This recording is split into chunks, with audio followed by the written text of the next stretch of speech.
Namaskar, Adab, good afternoon to all. My name is Pradeep Kumar Upadhyay. I am working in a Resumex division as a GS faculty. आज हम आपको discuss करेंगे the Hindu newspaper के बारे में, जिसमें सबसे पहले हम नेशनल न्यूज़ के बारे में डिस्कस करेंगे, international news, science and technology के मुद्दों को उठाएंगे, एनवायरमेंट के इशूज़ को उठाएंगे और इंटरनेशनल अफेयर्स में क्या क्या चल रहा है, स्पोर्ट्स एक्टिविटीज़ में क्या क्या चल रही हैं, वन बाय वन हम उनको डिस्कस करेंगे। ओके, तो इनिशियली हम वन बाय वन स्टेप्स चीज़ों को लेते हैं। इसमें देखते हैं सबसे पहले इसकी हाईलाइट्स है जो द हिंदू न्यूज़पेपर की, the scramble to save the planet's lungs या अमेजन रेन फॉरेस्ट की बात करेंगे एनवायरमेंट के अंदर। And Anwar ul Haq Kakar is Pakistan caretaker PM जो न्यूली अपॉइंट हुए हैं वो as a caretaker PM. And then हम डिस्कस करेंगे एक बहुत ही इंपॉर्टेंट इशू है जो आज के टाइम पे बहुत ही रनिंग चल रहा है।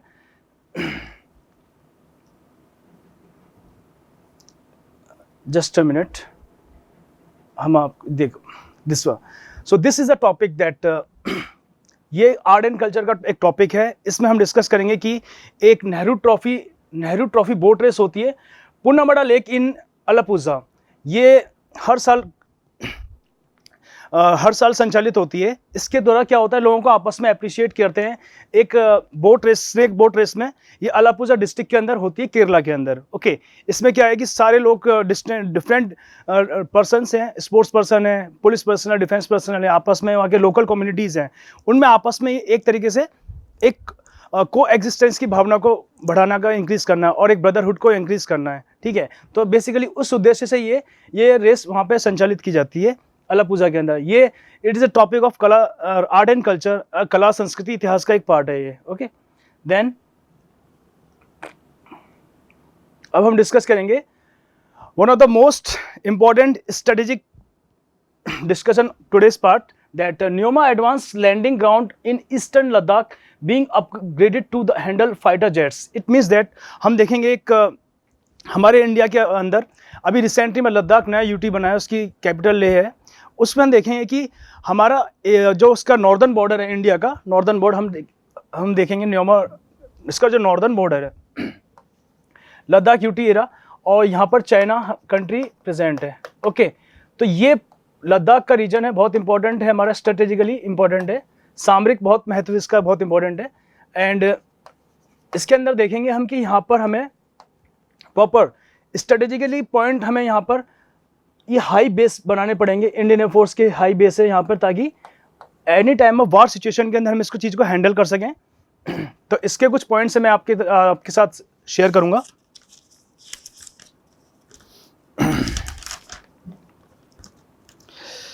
तो न्योमा एयरपोर्ट है जो 13,700 फीट की ऊंचाई पर स्थित है। And it is near the Pangong lake जो लद्दाख के अंदर प्रेजेंट है, वहाँ पर प्रेजेंट है। और ये बहुत स्ट्रेटेजिकली इंपॉर्टेंट है। हमने 1962 के साथ इंडियो चाइना वॉर लड़ा था, हमने उसमें देखा था। तो हमारा एक तरीके से ये स्ट्रेटेजिकली पॉइंट हमें स्ट्रॉन्ग करना है। स्ट्रेटेजिकली पॉइंट इस वे में बोलते हैं कि प्रॉपर तरीके से हमें बॉर्डर को स्ट्रेंथन करना है, वहाँ पर हमारे जो ट्रूप्स की मूवमेंट को इंक्रीज़ करना है, हमारे यूनिट को डिप्लॉय करना पड़ेगा। और इसके लिए हम क्या करेंगे, वहाँ पर अभी हमारा देखा होगा, हम C-17 ग्लोबल मास्टर वहाँ से जो है पैसेंजर जो हेलीकॉप्टर है प्रॉपर तरीके से एरोप्लेन है AN-32 और ग्लोबल मास्टर, उनको डिप्लॉय किया था वहाँ पर, ताकि वहाँ पे उनकी लैंडिंग कैपेबिलिटी को चेक किया था कि इजीली टाइम पे at the war time are they capable to move on that particular area और नॉट। ओके, तो यहाँ पर एक न्योमा एयरपोर्ट को डेवलप किया जा रहा है in the sense of future generation of war condition. Okay, तो इसमें देखेंगे हम इसमें हम डिप्लॉय कर रहे हैं Mi-17 medium lift air helicopter and Chinook helicopter जो हमने अमेरिका से इंपोर्ट किया है।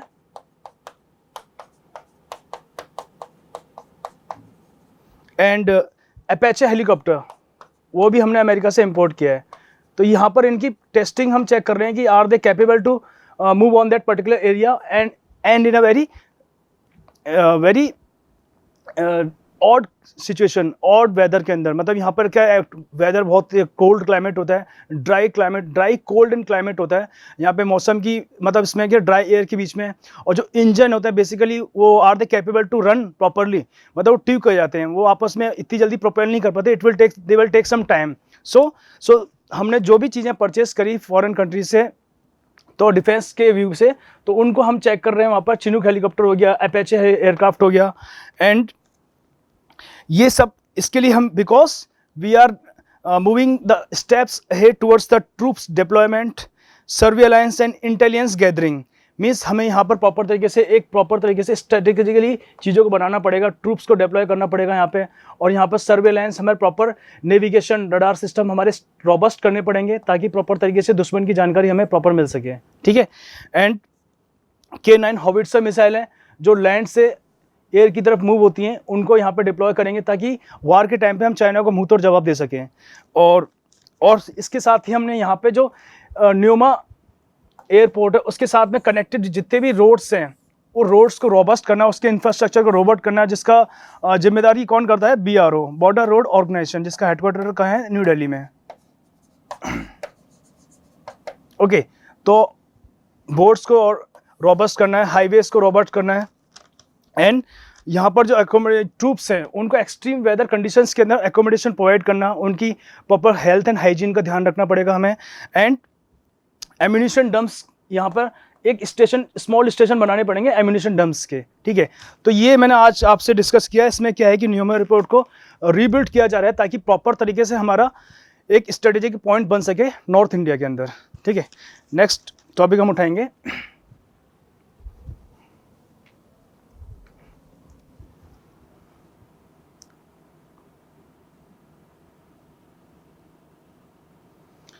अभी हमने रिसेंटली देखा होगा कि हमारी एजुकेशन पॉलिसी आई है, न्यू एजुकेशन पॉलिसी आई है। न्यू एजुकेशन पॉलिसी के अकॉर्डिंग हमने देखा होगा 5334 का फंडा दिया गया था। इसके अंदर हमने क्या है कि एक प्रॉपर तरीके से हमारी एजुकेशन सिस्टम को रॉबस्ट करना है, और हमें थ्योरेटिकल नॉलेज के अंदर चेंज करने की अपेक्षा हमें प्रैक्टिकल नॉलेज पे ज़्यादा फोकस करना है। उसके लिए बहुत सारी कमिटीज़ को बिठाया गया है, और NCERT forms 19 members panel for text book revision. इसमें MC पंत जो हैं, यहाँ के MC पंत चांसलर हैं for national syllabus and teaching learning material committee.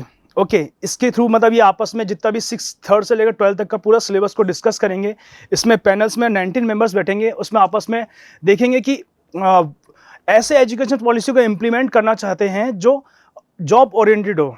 आजकल मीन्स जो देखा होगा आपने, जो एजुकेशन जो हम प्राप्त कर रहे हैं, तो उससे हमें बेनिफिट क्या मिल रहा है, means they are very important for our future. एक तो सबसे पहले क्या होना चाहिए, वो जॉब ओरिएंटेड होना चाहिए, और स्किल डेवलपमेंट एक इंपॉर्टेंट पार्ट होना चाहिए।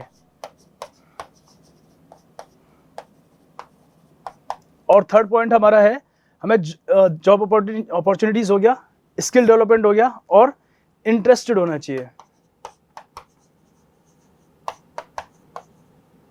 ठीक है। तो ये 3 फैक्टर्स अगर हमने इसमें शामिल कर लिए गए 19 मेंबर्स की पैनल्स की समिति ने, तो डिफरेंट टाइप्स के डायमेंशंस को हमने ऐड करके प्रॉपर तरीके से इंटरेस्ट बनाना सिलेबस को। एक बोरिंग सिलेबस नहीं होना चाहिए। ओके, तो बोरिंग मीन्स की प्रैक्टिकल नॉलेज में जो डेली टू डेली लाइफ में जो चल रहा है उसको हम चीज़ को ऑब्जर्व कर रहे हैं, और वही चीज़ हम इसको सिलेबस के अंदर इंट्रोड्यूस करेंगे। उसके बिहाफ पे हमें एक सीखने को मिलेगा, एक लर्निंग कैपेबिलिटी हमारी इंक्रीज होगी, और हम प्रैक्टिकल नॉलेज पे ज़्यादा फोकस करेंगे, ताकि वो हेल्पफुल रहे किसके लिए, जॉब ओरिएंटेशन के लिए। और स्किल पे वर्क करना है, we are focusing on the skill way we have already seen that our prime minister Narendra Modi has introduce the skilled India mission program. उसके अकॉर्डिंग क्या है कि एक जितने बच्चों को जिसमें इंटरेस्ट है, किसी को म्यूजिक में इंटरेस्ट है तो उसके लिए एक प्रॉपर तरीके से सिलेबस डिज़ाइन होगा, किसी को लिटरेचर में इंटरेस्ट है उसके लिए प्रॉपर डिज़ाइन होगा, किसी को आर्ट्स में इंटरेस्ट है, क्रिकेट में इंटरेस्ट है तो प्रॉपर तरीके से स्पोर्ट्स के लिए एक कोर्स चलाया जाएगा। ओके, तो डिफरेंट, इससे क्या होगा, हमारी जो नेशनल टैलेंट है, चाहे रूरल एरिया से हो चाहे अर्बन एरिया से हो, उसको एक ग्रोथ मिलेगी, और उसको एक प्लेटफॉर्म प्रोवाइड करेंगे, और एक तरीके से न्यू एंड करेक्ट डेफिनेशन के साथ में एक डायरेक्शन मिलेगी। उसके बिहाफ पे अपनी वो लाइफ में, फ्यूचर में बहुत अच्छा कर सकते हैं। ओके, और इसकी जो सिफारिशें की गई हैं आपने देखा होगा अंडर दी के Kasturirangan and steering committee. Kasturirangan committee की अनुशंसाओं के आधारित पर इनको चेंजेस किया गया है एनसीईआरटीज़ को, ठीक है। एनसीईआरटी का न्यू सिलेबस बनेगा इसके अंदर। अब हम नेक्स्ट टॉपिक उठाएंगे। First Indian made MRI scanner to be launch for clinical work in October. Medical resonance imaging, इसका मतलब होता है कि हमारा we are importing the other medical equipments from the other countries, but we are now, up till now, we are making for the program Make in India initiative, we have changed our view, we have changed our mindset that we have to develop our own source like magnetic resource imaging। हमने ये machine से इसको हमने खुद हमारी scientist ने develop किया है और मेडिकल साइंटिस्ट ने एम्स ने इसको अप्रूव किया है, और इनकमिंग डेज में ये हॉस्पिटल्स में, एम्स जैसे बड़े बड़े हॉस्पिटल्स में, स्मॉल हॉस्पिटल्स में ये ईजिली हमें अवेलेबल मिल जाएगी। ओके, इसके थ्रू क्या है, हम जो इसके थ्रू हम ब्रेन की प्रॉपर इमेजिंग होती है, जिसमें ब्रेन हेमरेज के पेशेंट होते हैं, उसके लिए उनके लिए बहुत हेल्पफुल रहेगी ये, ठीक है। नेक्स्ट देखेंगे हम।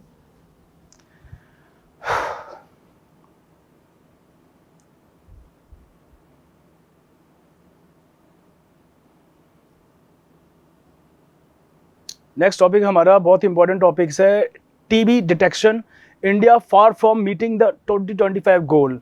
हमने देखा होगा कि हमारा रिसेंटली बहुत दिनों से प्रोग्राम चल रहा है हमारा नेशनल हेल्थ मिशन के द्वारा, टीबी को प्रॉपर तरीके से इससे इरेडिकेट करना है, ख़त्म करना है प्रॉपर कंप्लीटली। तो हमने टारगेट सेट किया है 2025 तक। ये हमारा स्टार्ट हो गया था प्रोग्राम 2017 में, और 2025 तक हमने टारगेट लेके चला है कि हमारे जितने भी इंडिया के अंदर सिटीजन है सबको टीबी फ्री किया जाए, ठीक है। प्रॉपर तरीके से उनको अवेयर किया जाए और हॉस्पिटल में गाइडेंस प्रोवाइड की जाए, और जो अफेक्टेड है पर्सन उनको, रिसेंटली लास्ट ईयर आपने देखा होगा एक मेडिसिन प्रोग्राम चलाया गया था,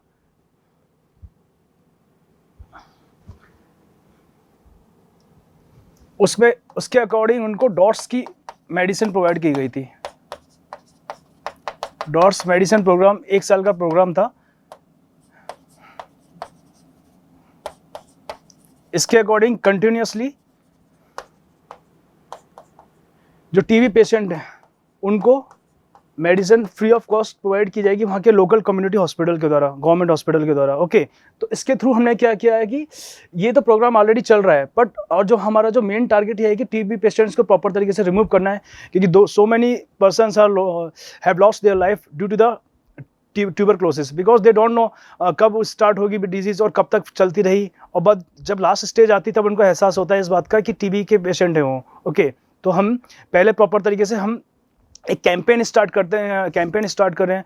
we are diagnosing the person by providing a medical health camps in different areas in rural and urban areas।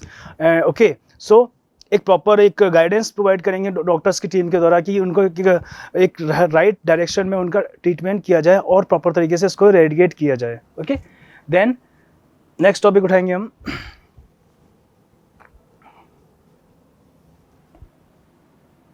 अभी आपने देखा होगा कि नॉर्थ इंडिया पूरा अफेक्ट हो रहा है एल नीनो की वजह से। एल नीनो, ला नीनो एक ज्योग्राफी के 2 कॉन्सेप्ट्स होते हैं, बहुत ही इंपॉर्टेंट कॉन्सेप्ट होता है। इसकी वजह से पूरा क्लाइमेट चेंज हो जाता है। ओके, तो इसके थ्रू क्या हो रहा है कि जैसे एल नीनो की वजह से क्या हो रहा है, ये जो पूरा जो नॉर्थ इंडिया में जो रेनफॉल का पैटर्न है वो पूरा डिस्टर्ब हो चुका है। उसकी वजह से क्या है, कुछ एरियाज़ में जैसे राजस्थान के कुछ एरियाज़ में, यूपी के, बिहार के कुछ एरियाज़ में जो पहले जो बारिश हुआ करती थी जो साउथ वेस्ट मानसून के थ्रू, वो प्रॉपर तरीके से रुक चुकी है और बहुत कम बारिश हो रही है कुछ एरियाज़ के अंदर। कुछ ड्राई हो चुके हैं और कुछ में ज़्यादा बारिश हो रही है रिसेंटली। ओके, तो इस एरिया के अंदर, इस टॉपिक के अंदर ये सब दिखाया गया है कि एल नीनो की वजह से ड्राइनेस आ चुकी है, और उम्मीद करेंगे कि ये जल्दी से जल्दी इसका इम्पैक्ट हटे और अच्छे बारिश हो सके। ठीक है, इसके अंदर हम बेसिकली एक चीज़ें समझेंगे कि इन्फ्लुएंसेस द ये एनसो टॉपिक क्या होता है। एल नीनो साउथ और southern oscillation which influences the trade winds and their ability to carry warm moist air towards India around monsoon. The other internal is the monsoon trough and elongated low pressure area which extend from over Pakistan to West Bengal. Okay, means जो condition है वो develop होती है, जैसे ये India का एक part है। ओके, तो ये सदर्न पोर्शन है, यहाँ पे अरेबियन सी है और यहाँ पे बे ऑफ बंगाल है। ओके, तो यहाँ से हमारा साउथ वेस्ट मानसून गुजरता है, इस एरियाज में कवर होकर नॉर्थ इंडिया तक फैलता है, बट ये इस टाइम पे वीक हो चुका है क्योंकि due to the effect of El Nino. Okay, next topic उठाएंगे हम।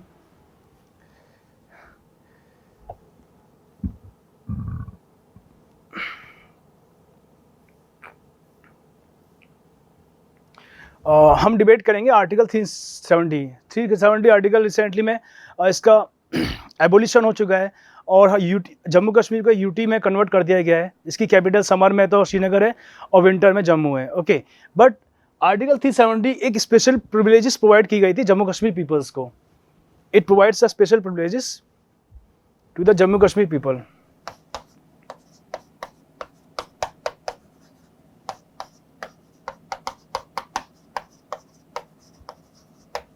बट अभी कुछ लोगों ने इसका अपोज किया, जम्मू कश्मीर पीपल हैं वो आर नॉट हैप्पी और इसको वापस से री इम्प्लीमेंट करना चाहते हैं। इसके लिए उन्होंने कोर्ट में केस लगाया है और कोर्ट में एक अर्जी दी है ताकि इसको वापस से जो कश्मीर को स्पेशल स्टेटस है उसको वापस से मिल जाए। तो उसके बारे में डिस्कस किया गया है पूरा कि क्या इसका प्रोसीजर है, ये सब चीज़ें हैं इसके अंदर। ओके,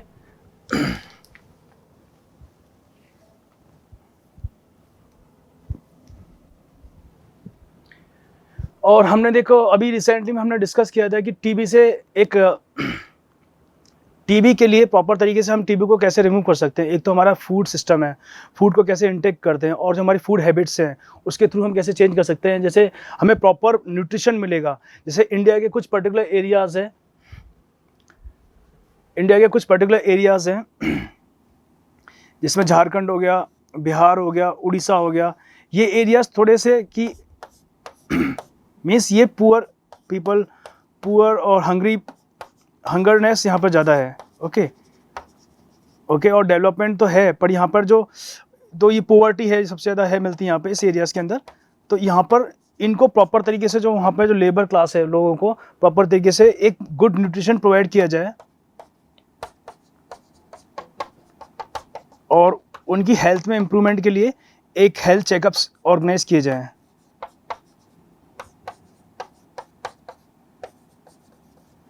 इसके लिए क्या किया है, लैंसेट ग्लोबल हेल्थ की रिपोर्ट में कहा गया है कि टीबी को प्रॉपर तरीके से न्यूट्रिशन दे के और प्रॉपर मेडिकेशन के थ्रू हम इसको रिमूव कर सकते हैं। तो ये इसके अंदर कुछ पॉइंट्स दिए गए हैं। ओके, तो हमारे इंडिया के अंदर कुछ स्टेट्स हैं, इनकी कंडीशन को कैसे इंप्रूव करेंगे हम प्रॉपर न्यूट्रिशन के लिए। ओके, और इनकी प्रॉपर मॉनिटरिंग करेंगे कि हेल्थ चेकअप्स ऑर्गेनाइज हो रहे हैं नहीं हो रहे, और उनको टीबी के पेशेंट्स को टीबी के पेशेंट्स को एक डेटाबेस प्रिपेयर करके उनको प्रॉपर मेडिकेशन फैसिलिटीज प्रोवाइड करेंगे हम। ठीक है, नेक्स्ट टॉपिक हम देखेंगे the scramble to save the planet's lung. आज हम डिस्कस करेंगे कि फॉरेस्ट कंजर्वेशन का एक इंपॉर्टेंट टॉपिक है, ये एनवायरनमेंट का टॉपिक है। इसमें हम डिस्कस करेंगे कि ब्राज़ील और अमेजन फॉरेस्ट हैं, उनको डिफॉरेस्टेशन हो रहा है वहाँ पर। डिफॉरेस्टेशन मीन्स वहाँ वनों की कटाई हो रही है, इलीगल माइनिंग हो रही है वहाँ पर, और वहाँ पे मिनरल्स और एनर्जी रिसोर्सेज की वजह से उसकी जो पूरी लैंड एरिया उसका एक्सकेवेशन हो रहा है, डिगिंग हो रही है उसकी, और उसको पूरे तरीके से जो नष्ट किया जा रहा है। वहाँ के जो उससे अफेक्टेड कौन होते हैं, वहाँ के वाइल्ड लाइफ एनिमल्स हैं और वो अफेक्ट होते हैं, और वहाँ की जो स्पीसीज़ होती हैं, इनहेबिटेंट स्पीसीज होती हैं, वो पूरी ख़त्म होती जा रही है उसकी वजह से। और इसके बाद जो साउथ अमेरिका के कंट्रीज़ हैं जिनमें से साउथ अमेरिका के कंट्रीज़ हैं, उनमें से Peru, Bolivia and Colombia, Venezuela, French Guiana, in countries ने डिसाइड किया है कि हमने एक इनिशिएटिव करेंगे, अमेजन कोऑपरेशन ट्रीटी ऑर्गेनाइजेशन। इसके थ्रू हम वर्क करेंगे क्लाइमेट एक्शंस पे और एफॉरेस्टेशन को इंक्रीज़ करेंगे, और जो फैक्टर्स हो रहे हैं जो इनको डिस्टर्ब कर रहे हैं, एक नेचुरल हैबिटेशन को डिस्ट्रक्शन हो रहा है, उसको रोकना है हमारा इनका मेन अल्टीमेट एम है। ओके, तो अमेजन कोऑपरेशन ट्रीटी ऑर्गेनाइजेशन में जो वहाँ के जो ब्राज़ील के प्रेसिडेंट हैं लूला डी सिल्वा, उन्होंने एक इनिशिएट लिया है कि प्रॉपर तरीके से हम सारे कंट्रीज़ को एक आना पड़ेगा और इसकी प्रॉपर तरीके से जो हमारा जो अमेजन फॉरेस्ट है इसको कंजर्व करने के लिए, क्योंकि इसकी इंपॉर्टेंस इतनी इंपॉर्टेंट है। आप सोचिए, Amazon covers 10% of the world life species, मतलब 10% वन्य जीवों के यहाँ पर स्पीसीज पाई जाती हैं इस अमेजन फॉरेस्ट के अंदर। And then second 1.3% of the planet surface, मतलब 1.3% ऑफ द प्लैनेट सरफेस यहाँ पे इतना फॉरेस्ट कवर इसने किया है। 10% वाइल्ड लाइफ स्पीसीज पाई जाती हैं यहाँ पर। And third 4.1% of the earth land surface, means earth पूरी पृथ्वी की जितनी सरफेस है उसमें से 4.1% अमेजन फॉरेस्ट में पाया जाता है। ठीक है, तो ये पूरा अमेजियन का जंगल है और यहाँ पर जितने डिफरेंट की रिवर्स हैं उनको कंजर्व करना है और यहाँ पे एफोरेस्टेशन को इंक्रीज करना है और यहाँ पर जो इनके खिलाफ सख्त एक्शन लिया जाना जरूरी है। जैसे हमारे इंडिया के अंदर देखा होगा आपने, नेशनल ग्रीन ट्रिब्यूनल है, वो एक वर्क करता है जितने भी क्लाइमेट एक्शंस है और डिफोरेस्टेशन, जितनी भी नेचुरल एनवायरनमेंट को कंजर्व करने का काम है उनका, और जो इसको हार्म कर रहा है उस पर प्रॉपर तरीके से उनको एक रिस्ट्रिक्ट करना है और उनको गाइडलाइंस प्रोवाइड करना है और in the case of destruction हमें हमारा एनजीटी उस पर प्रॉपर स्ट्रिक्ट एक्शन लेता है। ओके, तो ये था इसके अंदर जो मेन टारगेट इनका यही है कि सस्टेनेबल इकोनॉमिक प्रैक्टिसेस करनी है। ऐसी सस्टेनेबल डेवलपमेंट उसको बोलते हैं जो हमारी प्रेजेंट जनरेशन की नीड्स को तो फुलफिल कर रहे हैं और फ्यूचर जनरेशन की नीड्स को भी हम फुलफिल करेंगे। देयर आफ्टर हम देखेंगे एनवायरमेंट प्रोटेक्शन को कैसे किया जाए, यहाँ पर जो एक्टिविटीज़ हैं, इलीगल एक्टिविटीज़ हैं, उनको कंट्रोल करेंगे प्रॉपर तरीके से। ओके, और क्लाइमेट फाइनेंसिंग करेंगे। क्लाइमेट फाइनेंसिंग मीन्स होती है कि क्लाइमेट को प्रॉपर बचाने के लिए, वहाँ के जो मेंटेन करने के लिए और चीज़ों को क्या एडप्ट किया जाए ताकि यहाँ का जो पूरा रिस्टोर किया जाए, पूरे इकोसिस्टम को कैसे रिस्टोर किया जाए, उसको कंजर्व किया जाए। ओके, नेक्स्ट टॉपिक हम देखेंगे।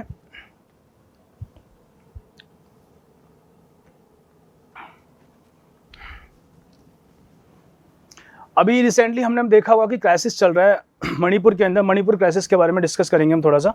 तो मणिपुर का क्राइसिस क्या हम डिस्कस करेंगे, जैसे इंडिया का ये पार्ट है और यहाँ पर मणिपुर प्रेजेंट है। ओके, पर यहाँ पर मणिपुर के अंदर देखेंगे हम, ये नागालैंड यहाँ से कवर ऊपर होकर है और यहाँ पे मिजोरम, और जो बीच में कम्युनिटी है वो मेतेई कम्युनिटी है। उसके अराउंड जो सराउंडिंग कम्युनिटी है वह कुकी कम्युनिटी है और ये मेतेई कम्युनिटी है।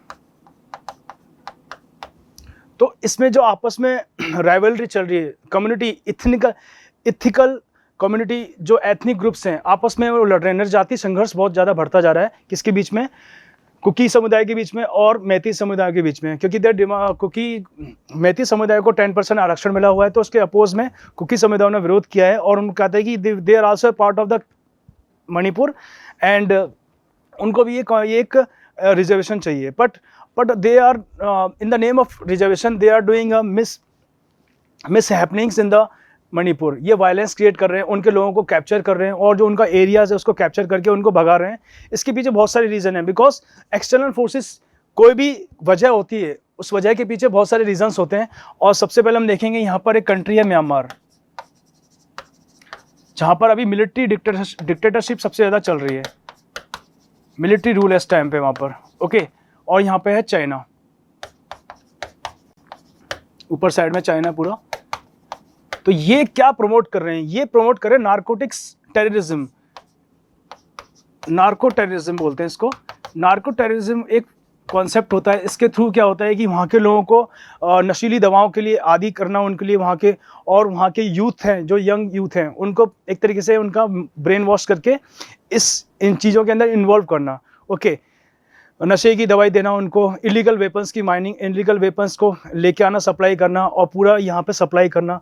तो इस पूरी प्रॉपर तरीके से इस एरिया के अंदर डिस्टर्बेंस कौन क्रिएट कर रहा है? ये चाइना क्रिएट कर रहा है और म्यांमार के इंटरनल रिसोर्सेज हैं वो क्रिएट कर रहे हैं यहाँ पर। ओके, तो यहाँ के जो और नागालैंड के कुछ कम्युनिटी हैं वो भी इनकी हेल्प कर रहे हैं, कुकी की और मेतेई, मतलब ये पूरे एरिया अफेक्टेड इनकी वजह से, और इंटरनल डिस्टर्बेंसेस क्रिएट हो रही है जो यहाँ के नेबर कंट्रीज हैं उनकी वजह से। इसमें नार्को टेररिज्म को एक्सटेंड कर रहे हैं और स्मगलिंग ऑफ वेपन्स, और यहाँ पर देखा होगा आपने जो एक lack of coordination between the Manipur police and Assam rifle. Assam rifle एक बहुत ही पुरानी पैरामिलिट्री फोर्सेस है जो नॉर्थ ईस्ट को पूरे गार्ड करती है, 7 स्टेट्स को। बट राइट नाउ वहाँ के लोगों का एक तरीके से, मतलब कहते हैं ना, एक फेथ नहीं हो पा रहा उस पर, वहाँ की जो असम राइफल्स पे, because they are demanding that वो अपना मामला खुद ही सॉल्व कर लेंगे। बट असम राइफल्स ने एश्योर किया है कि हम आपको एक हेल्प करेंगे, एक प्रॉपर तरीके से सेफ गार्ड प्रोवाइड करेंगे ताकि इस मैटर को जितने जल्दी हम रिजॉल्व कर सकें। ओके, और मणिपुर पुलिस है उसके साथ में क्लैश की वजह से ये प्रॉब्लम बढ़ती जा रही है। इसको सॉल्व करने का एक बेस्ट मेथड यही है कि आपस में कोऑर्डिनेशन करना पड़ेगा, एक मीटिंग बिठानी पड़ेगी आपस में, और एक है ना पीसफुल अकॉर्ड एस्टेब्लिश करना पड़ेगा between the Manipur police, Assam rifles and the local people of different ethnic groups like Meitei and Kuki community. Okay, और यहाँ पर आपने देखा होगा मणिपुर का बहुत पुराना इतिहास है। यहाँ पे आपसपा लगता रहता है, क्योंकि ये इंसर्जेंसी होती रहती है यहाँ पे, टेररिज्म की घटनाएं होती रहती हैं यहाँ पे। और जैसे एक एक्टिविस्ट थी इरोम शर्मिला, उन्होंने आपसपा को हटाने के लिए बहुत सारा संघर्ष किया था, आंदोलन चलाए थे। और मीन्स कि यहाँ के लोगों को ना एक AFSPA arm force special power act होता है, उसके थ्रू एक तरीके से कंट्रोल किया जाता है, जो टेररिज्म को कंट्रोल किया जाता है। और मिस हैपनिंग्स हो रही है एक पर्टिकुलर स्टेट के अंदर, ये एक आर्मी का एक लॉ होता है जो प्रॉपर तरीके से किसी स्टेट में, जैसे चाहे जम्मू कश्मीर में हो, चाहे मणिपुर के अंदर, चाहे पूरे नॉर्थ ईस्ट के अंदर हो। ओके, तो बट इसको रेडिकेट करने से बेटर है कि हमें इसको वापस से रीइम्पोज ना करा जाए। अगर हम प्रॉपर तरीके से रहेंगे, एक पीसफुल एनवायरनमेंट में रहेंगे, तो हमें आपस पर लगाने की जरूरत क्यों पड़ेगी? अब इस बात को तो सोचिए। ओके, पर ये आपस में लड़ते रहेंगे तो कोई पीसफुल नहीं होगा। तो ये हमारी एक आपसपा उस केस में लगाया जाता है, ठीक है, एक मेंटेन करने के लिए, पीस को मेंटेन करने के लिए। ओके, ये टॉपिक हमने प्रॉपर तरीके से डिस्कस किया। तो एक पीसफुल अकॉर्ड की वजह से ही हम ये पॉसिबल हो सकेगा आपस में, और ये वहाँ पर वापस से शांति स्थापित हो सकेगी। ठीक है, थैंक यू। अब नेक्स्ट हम पढ़ेंगे एक टॉपिक लास्ट हमारा,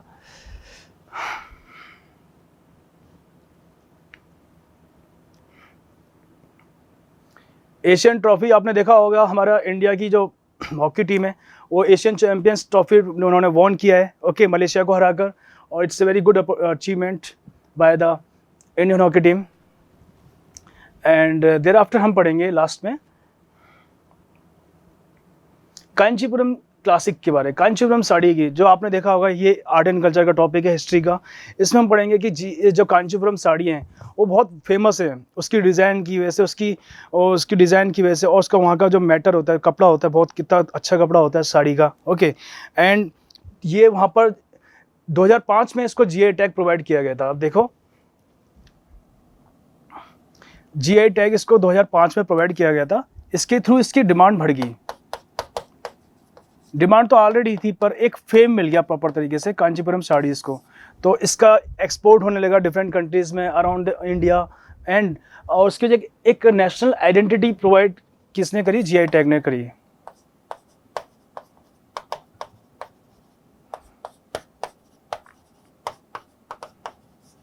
ओके, उसके थ्रू यहाँ के जिसमें जो वर्कर्स हैं, जो इसमें इन्वॉल्व होते हैं, उनको एक प्रॉपर तरीके से प्लेटफॉर्म मिला इसमें एंगेज होने के लिए। और यहाँ के जो उनकी कंडीशंस इंप्रूव हुई, उनकी जो कहते हैं ना वेलफेयर सिचुएशन इंक्रीज हुई, और यहाँ का जो प्रोडक्शन है वो भी एक रॉबस्ट हुआ। ये बहुत इंपॉर्टेंट है। जीआई टैक्स मिलने से एक पर्टिकुलर कोई लघु एवं कुटीर उद्योगों को एक प्रोत्साहन मिलता है। उसके वहाँ के जो उसमें श्रमिक होते हैं, उससे कनेक्टेड होते हैं, उनको एक प्रॉपर तरीके से उनका जो रॉ मटेरियल होता है उसको वो ईजिली इंपोर्ट कर सकते हैं, एक्सपोर्ट कर सकते हैं अदर कंट्रीज़ में, और उससे रिलेटेड मटेरियल्स को इंपोर्ट कर सकते हैं। ओके, ताकि उसको प्रॉपर तरीके से नेशनल फेम मिल जाए और उनका जो प्रोडक्टिविटी को इंक्रीज मिले, और एक मार्केट में एक प्रॉपर तरीके से ग्लोबल वैल्यू एस्टेब्लिश हो सके। So that was our whole complete Hindu discussion. Okay, next time हम फिर मिलते हैं। Thank you very much.